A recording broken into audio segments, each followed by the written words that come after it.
I was hoping the staff would put their hands up. You haven't just found an orange lanyard and put it on.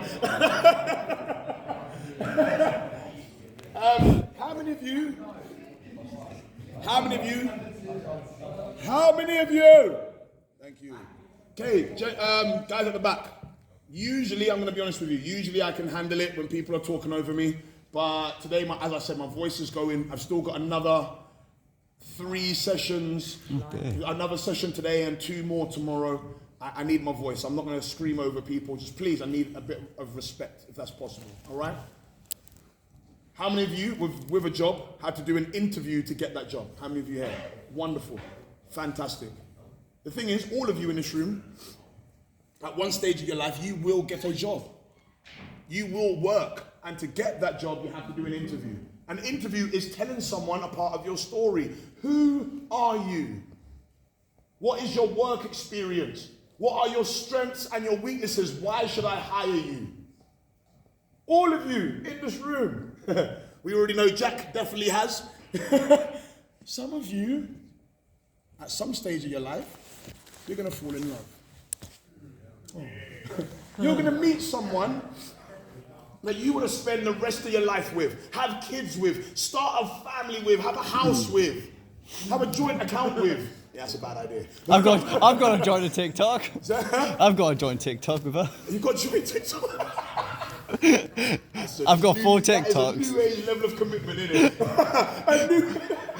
Me and my ex-wife, we had a joint account. They've got a joint TikTok. I love it. But when you meet that person, you are going to have to tell that person about yourself. And I'm telling you right now, you have to tell the truth. Trust me. Please do not lie about that. I'm not talking from past experience. Yeah, you are. Thing is, all of you, maybe at the end of this academic year, at the end of next year, couple of years, you all will leave this college. Some of you will go on to university. Some of you will go into other bits of higher education. Some of you will go straight into work. But when you do that, when you leave here, you will meet new people. Those people may become the godparents of your kids, become the bridesmaids and best men or groomsmen at your wedding. Or maid of honor. Or maid of honor. You're going to meet new people along your life. And when you meet those people, you're going to have to tell a part of your story of who you are and where you're from and your experiences in life. But what's quite incredible is so many of you did not put your hand up to say that you think that you have a story. So for me to tell you that there's important times in your life that you're going to have to tell your story, you're going to be looking at me like, Rich, I don't know what to do. I don't know how to put a story together. Here at Loudspeaker, we believe that there are 4 main topics, 4 main subheadings, for want of a better term, to actually put together an effective story. And what I'm going to do to give you an example of those 4 topics and how to tell a story, I'm going to tell you a little bit about my story. Is that okay? Can I share with you my story? Yeah. How do you say thank you in Ukrainian? Oh, it's almost like Polish. Dziękuję. I'm sorry, I'm showing off. I just like to learn hello and thank you in as many languages as possible. Now, 2 things. I need you all to do me a massive favor. Can you all take your phones out for me, please? Already. Oh, already, yeah. Recording for 4 minutes. And when you go into your phones, I know some of you are on YouTube and on playing games or whatever. And as I said, that's your prerogative. I'm not here to discipline anyone. It's not my thing. But if you are fully engaged in a session, please take your phone out and go into your note section for me, please. No, I can't do that. Some of you are like, oh, where's my notes? I just know where TikTok and Just Eat is. I don't have notes. I should have bought my other phone for notes. Got it. I don't have it. Perfect. Send me a screenshot of it afterwards. I can't because I'm too much storage to fill up. Boom. At the top of your page, in your notes, in your first page, the top of the page, please write down my story. Not Rudolph's story, but my story. So where's the reindeer? Oh yeah, you weren't here for the beginning. That my middle name is Rudolph. I told everyone, oh yeah, you lot weren't here. Yeah, you can call me Rudolph if you wanna. I'm actually Thank you, Tiffany. Thank you so much, Tiffany. The other thing that I've got to let you know before I tell you my story is there's a little bit of a disclaimer and a warning. Okay, so I'm going to have to say two things. I'm going to ask you for as much of your attention and your respect as possible because I'm about to be very vulnerable in a moment. I'm going to be really open with all of you, and there's parts of my story that are quite emotional. I'm going to be. I cried yesterday telling this story. It doesn't happen often, but it does happen sometimes. Yeah. The whole room was in tears as well. Quite a lot of people in the room. What I talk about is quite emotional and might be triggering for some of you in the room.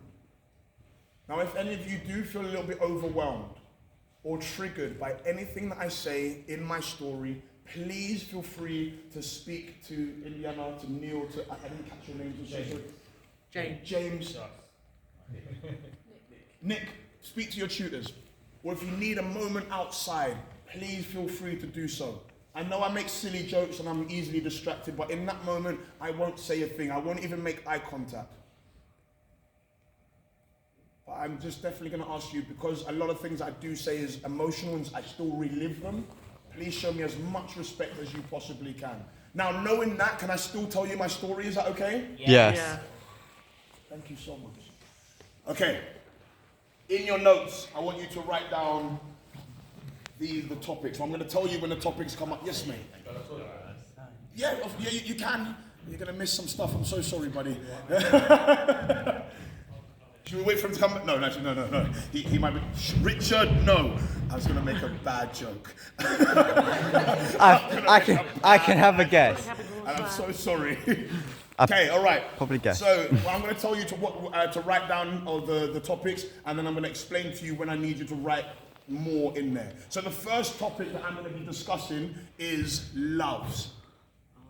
Loves. I know Nassar. I know Nassar does. Does anyone here speak any other language aside from English? Anyone else speak any other language? Amazing. What language do you speak? German. Oh, guten Tag. Guten Tag. Alles gut bei dir? What language? Hola, ¿cómo estás? That's all I know. I'm so sorry. And who else? What language do you speak? Hola, Tutubang. No, Tutubang? Obrigado. Who else? Anyone? Yes? Spanish and German. Really cool. Now, what I've learned over the years is, English is the only language I can speak fluently. We're quite limited in the English language. There's only one word to describe loves. But actually, there's loads of different ways to explain love, right? Like the love that I have for, Tottenham is a different love that I have for my mum. Like the love that I have for my trainers is a different love that I have for family members. You know what I'm saying? It's a different love. It's a different love. But I've got lots of loves in my life, as I'm sure you do as well. But my main love, my biggest love, the love of my life is my son. Is my little boy. That's sweet. That's actually really sweet. That is. Now his name is Rio. This is his name and his date of birth tattooed on my arm. Aww. My son is my everything. He is my whole entire world. The thing about it though, that me and my son, we don't live together. He lives with his mum, his stepdad, and his two little brothers. But we see each other all the time. So the weekend just gone, that was my weekend to have him. I pick him up on a Friday. I take him to my mum's in Milton Keynes. He's got football training on Saturdays, football matches on Sunday. We are always in the car singing and rapping to the top of our voices, right? Have anyone heard that song, Love on Me, Jack Harlow? Yeah, that's one of our favourite tunes at the moment in the car.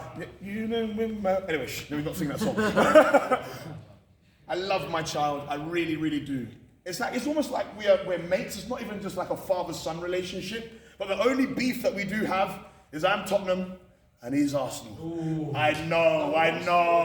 And he really does text me anytime that Tottenham loses. Not at the moment, because big action, right?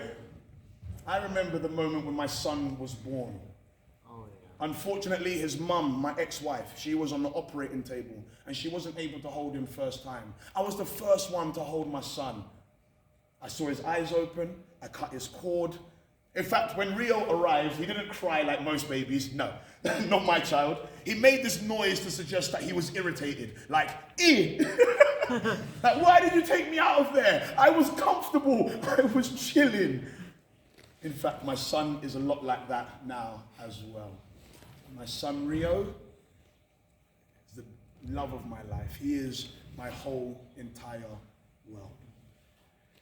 Now, as much as he is my whole entire world, there are a number of challenges in my world as well. And that's the second subheading. That is the second topic. Please write that down if you can.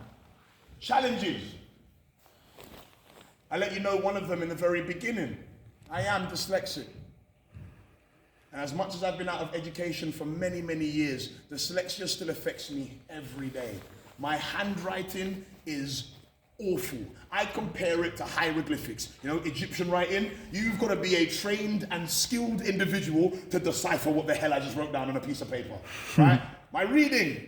Now, I can read. This is very embarrassing to admit. I'm gonna be honest. In my adult life, or since I've left school, I think I've completed just one book. That's awful. Like, I've read quite a few, but I've only completed one. And my maths is so bad, my 11-year-old corrects my maths. But he's like second set in maths, so he didn't get that from me, that's from his mum. But if I'm really honest with you, being told that I was different growing up, being told that I wouldn't achieve like my mates would achieve growing up, led me to develop anxiety and depression as an adult. 2017 was probably one of the worst years of my life mentally. I think I had a panic attack or an anxiety attack every single month that year. If I'm honest, some of them, they weren't that bad. Some of them were so bad we had to call out paramedics. One of them got me sent to A&E. And looking around the room, and I know in this generation we shouldn't do gender specifics, and any women in the room or anyone who identifies as female in the room, I don't mean to neglect you at this moment, but there's something really I'm very passionate about speaking, especially to young men. Because I don't know if you understand, or I don't know if you know the statistics in this country, but the biggest killer of men under the age of 40 isn't murder, isn't drugs, isn't alcohol. Do you know what it is? It's suicide. 2017, I wanted to take my own life. I was a PE teacher and a teaching assistant in a primary school in Hackney. Have any of you seen Top Boy? Some of you? So where Top Boy was based, that's where I was teaching. There was one morning I was on my way to work and I was at a train station. And my mind was bombarding me with pure negativity. I mean, it had been for weeks. But that morning was unbearable. And it was constant. It was, Rich, you're nothing. You're nothing. You'll never achieve anything. No one loves you. No one's going to care for you. You'll never make money. You are nothing. It was constant. I said in that moment, I can't do this no more. I can't do this. And I said to myself, when this train pulls into this platform, I'm gonna jump. I started thinking about my son. I started to wonder, does he need me? Like, what does he need me for? He's got his mum, he's got his stepdad, he's got his two little brothers. They've got their whole life over there. What does he need me for? I started thinking about my mum. I still need to ask my mum help for money at times. 2017 was even worse. And I genuinely believe that if I did this, if I jumped, that she would never have to spend another penny on me again. I can still picture that train getting closer and closer. Then I started thinking about my son some more.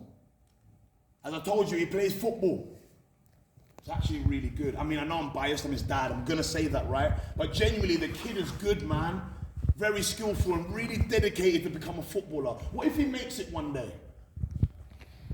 What if he makes it one day and had an interview on Sky Sports or something? And he tells them that when he was 5 or 6 years old, that his biological father jumped in front of a train because of mental health. As I said, all of us in this room, all of us have a story. I do not want my son to have that story. Started thinking about my mum again. I am my mum's only child. It's always just been me and my mum. If I'm really honest with you, right now, my dad is in hospital in North London, and he's not well. And I don't know how long my dad actually has left. It could be a year, could be 2 years, could be longer. I don't know. He's got cancer. He recently had a stroke. Now he's got a heart condition that needs surgery. The worst thing about it is, me and my dad we don't really have the best of relationships.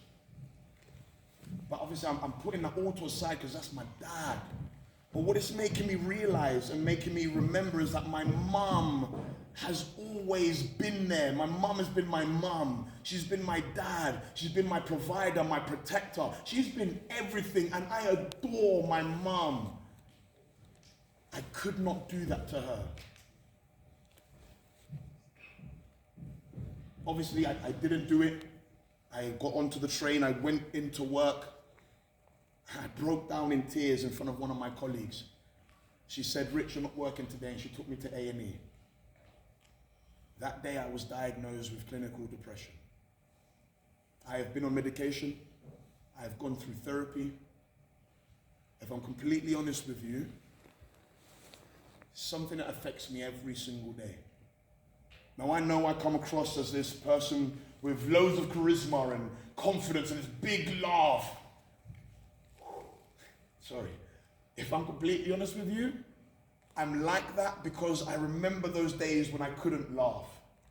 I remember those days when I couldn't smile, when I couldn't even get out of bed. And if I'm really honest with you, there's still something in the back of my mind that says, "Rich, you're not good enough."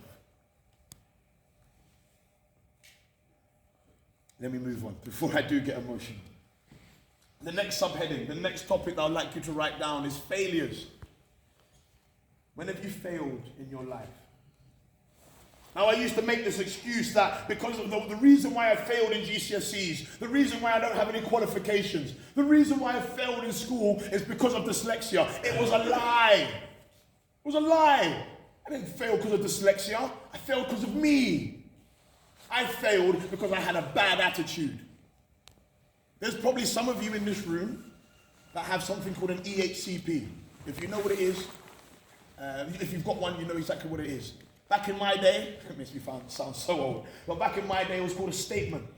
And because of this statement, because of this EHCP, I was offered loads of help. I refused it. I didn't want someone sitting down next to me every day, making me feel like I was stupid. I don't want to be taken out of the classroom to do interventions and different work. I didn't want, in an exam room, all my mates have gone and I'm sat there for another half an hour. I refused it all. But because I refused it, there were some lessons I just couldn't understand. So what happened? I became destructive. The amount of times I just throw my work away, swear at teachers, run out of the classroom. There were times in year 9, year 10, year 11, I didn't want to be in school, so I jumped out the school gates, came back when I wanted to come back.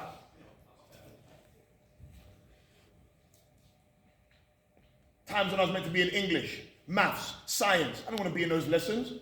How much writing is in those lessons? How much reading? Formulas to remember. I didn't want to go there, so I didn't go. I went to the music room. I went and made beats, spit bars, do whatever I could not to be in those lessons. But then when it came to my exams, I was lost. First paper was a science paper, and I had no idea of any question. I didn't fail because of dyslexia. I failed because I followed the wrong crowd. I grew up in a part of London that before the Olympics in 2012 was considered one of the most deprived areas in London. Now, I don't know if you understand this, but there is a definite link between poverty and deprivation and violent crime. I had friends that carried knives. I had friends that carried guns. I had a group of friends that got sent to prison for kidnapping. And I thought that I was meant to go down that same route. Why? Because I was young then. Because I'm male. Because I'm black. I didn't fail because of dyslexia. I failed because I gave up on my future. I thought to myself, I'm dyslexic. I'm not going to do nothing. I'm a black boy that lives around this area. I'm probably not going to make it anyway. There are times I stand before young people like yourselves and I wonder, like, why am I here? Bless you.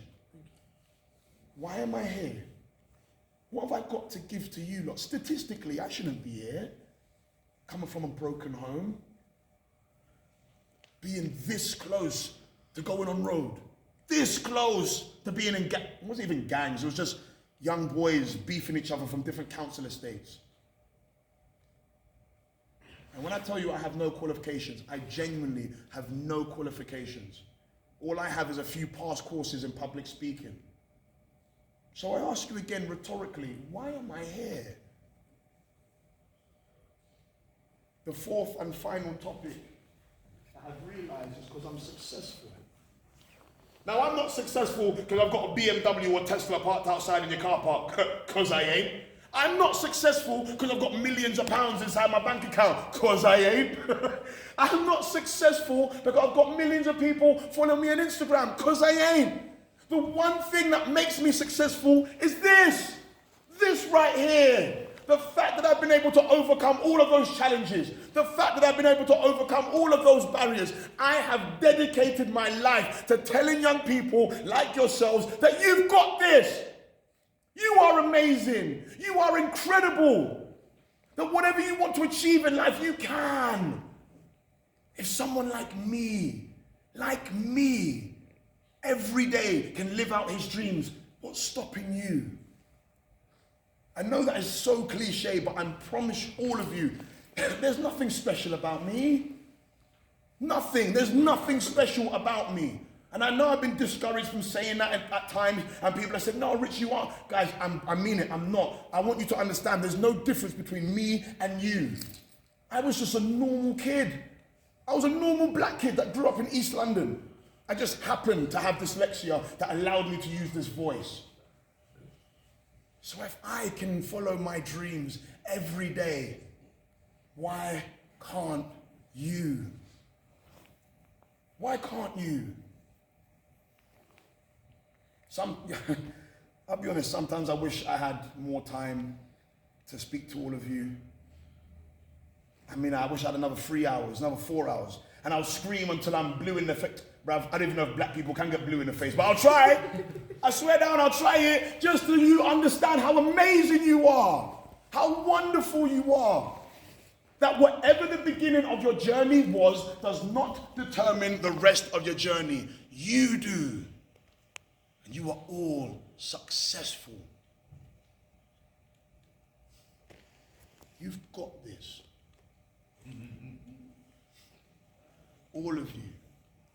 All of you have got this.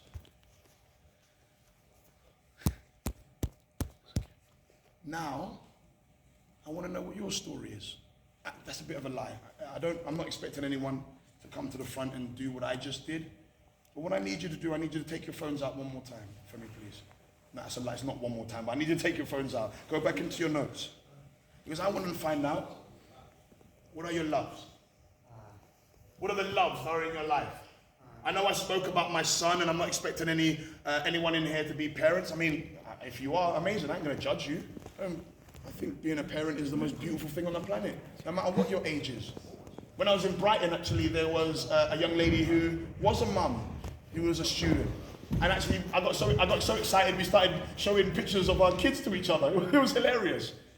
But I'm not expecting that. But what I am expecting is there are people in your life that love you and that you love back. Some of you in here might be religious or spiritual, believing in God or a deity of some sort. That can be your love. If any of you are lucky enough to have pets, that can be your love. If I'm honest with you, you can put your favorite pizza topping if you love that. What are the loves in your life? Afterwards, once you've done your loves, I want you to write down challenges that are in your life. There are probably some of you in the room that can relate to me talking about dyslexia, that EHCP, or that label that's been slapped on you to suggest that you don't learn the same as others.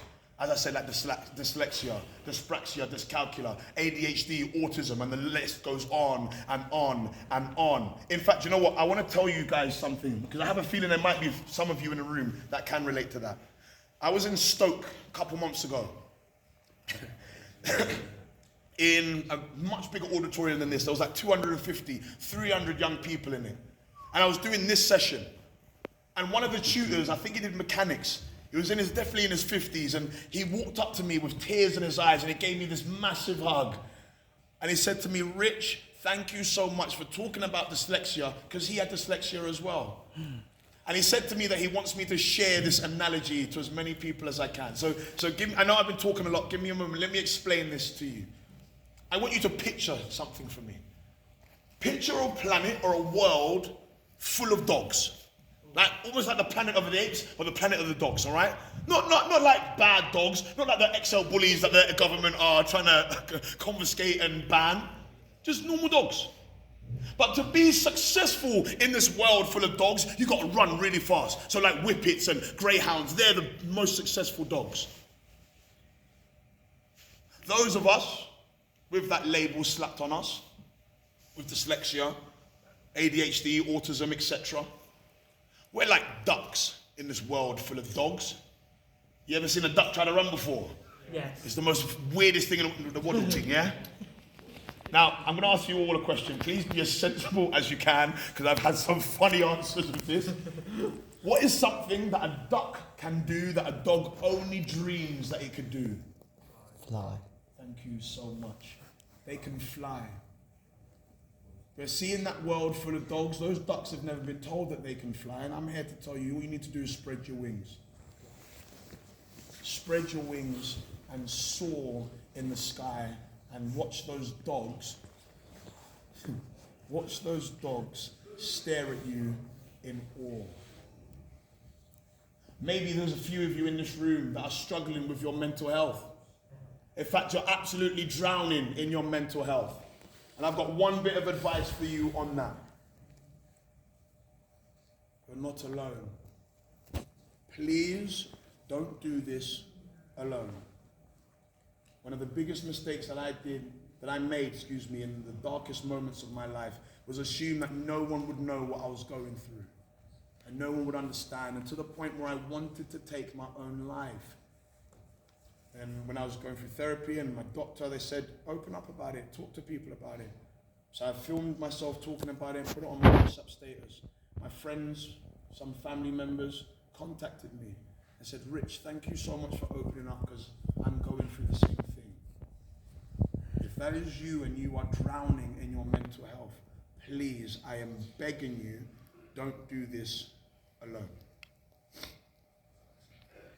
The next one after that, once you finish writing down your challenges, when have you failed? Now, I know I mentioned my GCSEs, but what I was really talking about is I failed because of my poor attitude. I failed because I followed the wrong crowd. I failed because I gave up on my future. When have you failed because you had bad attitude, you followed the wrong people, you gave up on your future? And last, and definitely not least, what makes you successful? Now, I've learned over the years of doing this session that it's probably easier to write down your challenges and your failures than it is your successes. Now, I don't know if this is a British thing. I don't know if it's just a Western world. I don't even know if it's just a people thing. But I can guarantee that all of you in this room right now, young and older, that you can remember a negative comment that was said to you or about you 10 years ago. But you'll struggle to remember a compliment that was paid to you last week. Let me say that one more time so you really catch it. I guarantee that all of you in this room can remember a negative comment that was said to you or about you 10 years ago. But you'll struggle to remember a compliment that was paid to you last week. Young people, don't feel bad about it. Us in this room, and I'm not suggesting I know your ages, I'm sure we can remember 20 years ago, right? 30 years ago. I mean, I can't go further than 30 years, I'm only 35. The thing is, you are successful. I'm not talking about material success. I'm not talking about what social media defines as success. I'm talking about when you look yourself in the mirror and you see your reflection staring back at you, what makes you smile? What makes you proud of what you've been able to achieve? What makes you successful? This next bit that I'm about to ask you to do is going to be challenging for some of you. I know it for fact. I can tell, I just know it. And it's not an insult to anyone. Because what I'm about to ask you to do is going to actually make you step out your comfort zone just a little bit. I'm going to be honest with you. I'm learning that if you want to progress in life, you've got to step out your comfort zone. And that's coming from someone who's hella lazy. Oh my God, I hate being uncomfortable. But I know that I've got things to achieve in life and I can't stay in my comfort zone anymore. I can't do it. So what I'm about to ask you to do is not going to push you out your comfort zone, but I'm going to ask you to step out of it just a little bit. So I want you to share those loves, those challenges, those failures and those successes. I want you to share them in little small groups, tiny groups. We've got loads of space around the room, loads of space. With pairs, or 3s, 4s, no more than 5 in those little groups. And I want you to share those loves, those challenges, failures, successes. Share those stories. Because as I said, my reason for being here today is to get you feeling amazing about yourself, but also have confidence to be able to tell someone who you are. So I'm going to shut up for a moment and go in backstage and hopefully not cry too much.